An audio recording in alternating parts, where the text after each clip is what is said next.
Bonjour à tous et bienvenue dans un nouveau numéro de 225 Motors. C'est avec grand plaisir qu'aujourd'hui je vous partage l'essai du CS85 de Changan. Alors c'est la première Changan de la chaîne, c'est une première. On voit ensemble tout de suite à quoi ce véhicule correspond, le SUV coupé à la chinoise. C'est parti.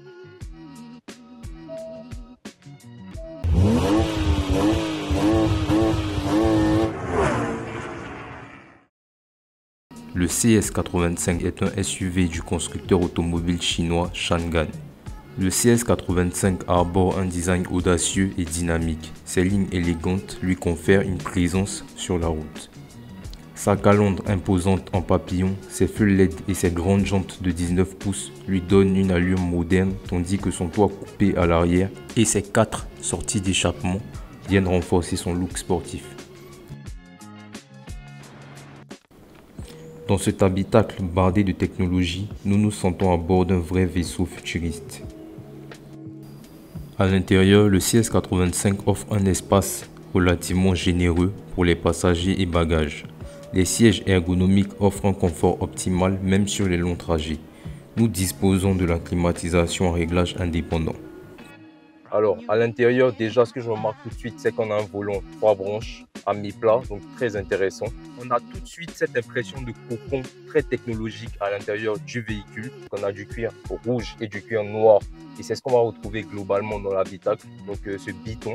Dans les portières, on a ces haut-parleurs comme ça encastrés et ça me fait penser un peu à ce qu'on peut retrouver sur certaines Mercedes. Pour ce qui est de la console centrale même, elle est très grande. On a une grosse dalle d'environ 12 pouces tactile.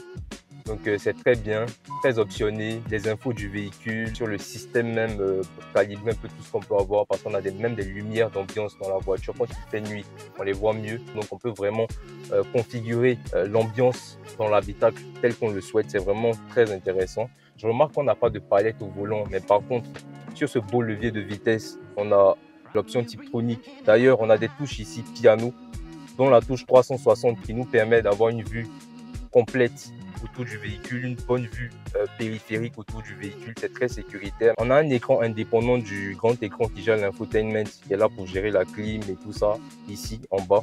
On va dire qu'on a une partie vraiment dédiée à la clim, on n'est pas obligé de passer par l'écran tactile et ça c'est vraiment un plus aujourd'hui, toit ouvrant panoramique à l'intérieur du véhicule. On remarque qu'on a une bonne garde au toit, un bon espace aux jambes. Après, ça dépend. À partir de 1m85, 90, je peux rien vous garantir. Par contre, on a les bus de clim à l'arrière, donc très intéressant et on n'en attendait pas moins pour un véhicule de cette gamme-là. Nous avons aussi l'accoudoir central, mais par contre, l'accoudoir central à l'arrière, il est un peu cheap. On a aussi le fait que ça ne tienne pas vraiment, vous voyez. Je ne tenterai pas de mettre une boisson qui n'est pas hermétiquement fermée ici, alors que le but du porte-gobelet, c'est de pouvoir poser son verre, faire le trajet, boire de temps en temps. Mais là, ce porte-gobelet-là, il n'est pas du tout stable. Donc, pour moi, c'est le bémol au niveau de la banquette arrière. Alors, au niveau même de la place assise, ça va. Pour 2 personnes, on se sentira vraiment à l'aise. Pour 3 personnes, ça sera vraiment 2 adultes et un enfant. En ce qui concerne le coffre, nous disposons d'un espace de 418 litres, ainsi que de l'ouverture et la fermeture automatique. De faire bouger la voiture à distance avec le drive et le air comme ça ici, donc pour la marche arrière.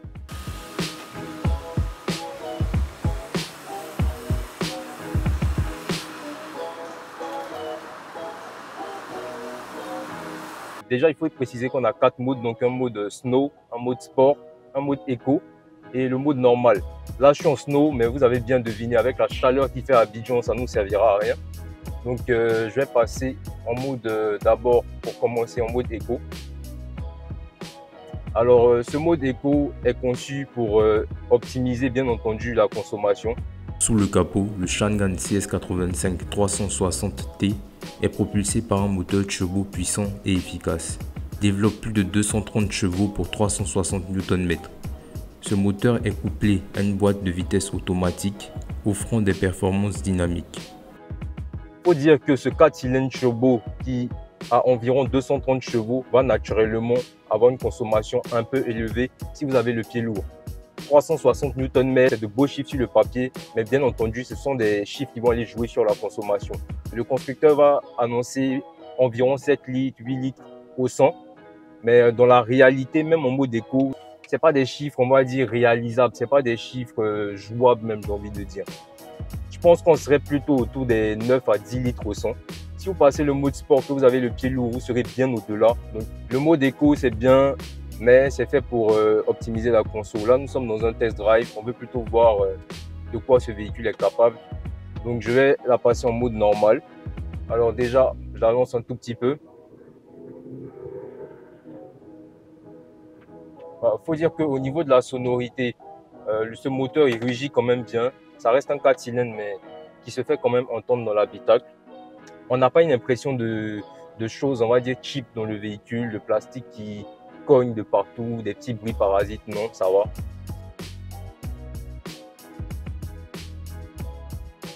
On a une direction assez souple, mais en même temps assez ferme pour nous mettre en confiance au niveau du dynamisme.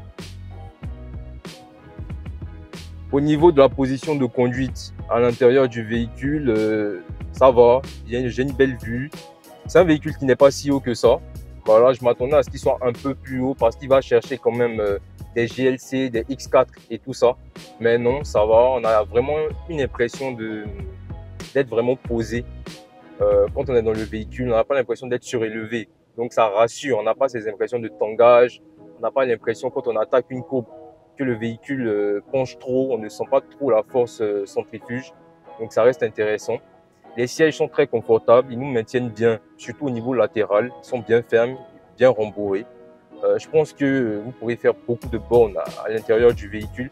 Vous n'aurez pas mal au dos ou quoi que ce soit. Donc à ce niveau-là, il n'y a vraiment pas de souci. La suspension réglée avec précision garantit une conduite confortable et stable sur tous les types de surface. Alors je passe tout de suite le mode sport pour voir ce que ce véhicule a dans le ventre. À l'affichage central ici, au niveau du combiné d'instrumentation, on a le contour qui passe au centre et on a la vitesse qui devient un peu plus petite. Donc là, on est vraiment dans le mode dynamique. Donc le plus important, c'est de savoir son régime moteur à tout moment. Déjà en mode sport, au niveau visuel, c'est ce qui nous saute aux yeux, c'est ce changement de couleur. Ensuite, au niveau même de la réactivité du véhicule, on voit ça maintenant.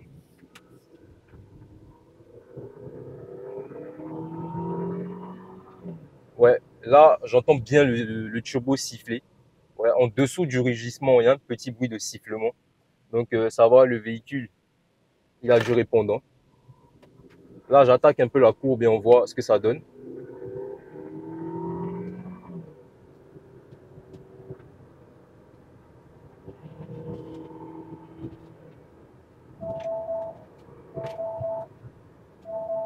C'est bien, on a beaucoup d'options de sécurité. La sécurité des occupants étant une priorité absolue pour Changan, le CS85 est équipé d'une gamme complète de dispositifs de sécurité. Des systèmes avancés d'assistance à la conduite tels que le freinage d'urgence automatique, le régulateur de vitesse adaptatif et le système de surveillance des angles morts sont disponibles pour aider à prévenir les accidents et à protéger les passagers. Au niveau du freinage, très intéressant, c'est un véhicule qui va peser autour des 1,7 tonne. Donc il n'est pas si lourd que ça pour sa catégorie. Les 4 disques arrivent bien à stopper le véhicule, ça va.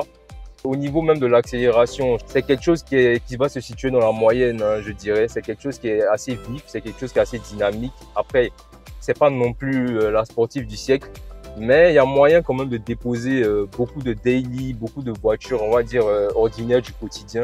Au niveau même de la direction, il n'y a pas une grande différence quand on est en mode sport. Je pense que ça se joue plus au niveau de la réactivité à la pédale et puis au niveau des passages de vitesse de cette boîte 8 vitesses. Alors, la petite accélération, je reprends du frein, ça va. J'aime le fait qu'elle soit assez juste sur cette distance de freinage. Le système de freinage est bien adapté à la motorisation. Ils n'ont pas fait l'erreur de mettre juste un moteur qui développe plus de 200 chevaux et aller négliger la taille des disques qui vont venir arrêter ça.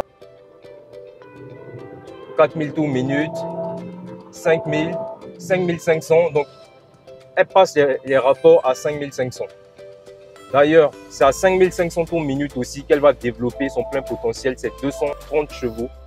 Il faut préciser qu'il y a une version qui existe sur le marché, une version 1,5 litre qui va développer quant à elle 180 chevaux.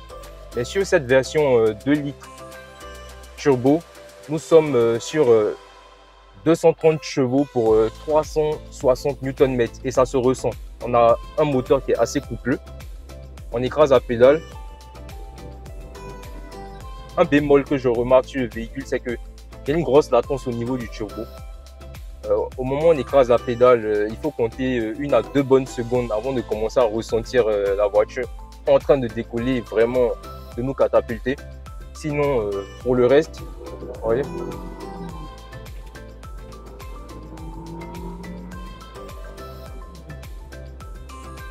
les passages de rapport sont fluides. La boîte de vitesse est très bien optimisée, j'aime bien. Ce que j'aime moins, beaucoup moins sur le véhicule, c'est vraiment la latence du turbo.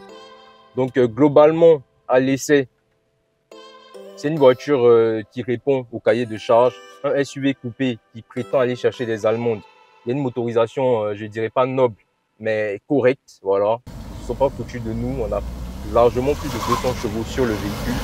On a 360 Nm. Donc assez conséquent pour les petits dépassements, voilà, assez vif, assez rapide.